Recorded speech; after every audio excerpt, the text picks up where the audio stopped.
calling all educators, administrators, students, and really anyone passionate about sharing your knowledge and your expertise. We are especially inviting you to the hashtag UWOER challenge. All right.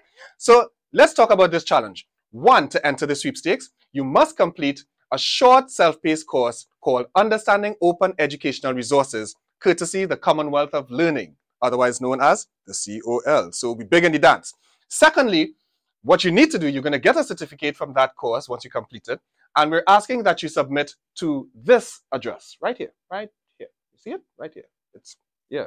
All right. So to enter the course, the QR code is there. To submit your certificate, the email address is there. We make it easy for you. So what's in it for you?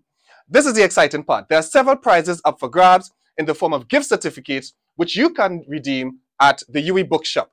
Winners will be drawn and announced on April 4th during the UWE's Faculty Cafe event. Don't miss out on this opportunity to enhance your knowledge and your skills. Join the hashtag UWOER challenge today. Okay, that was good. That was actually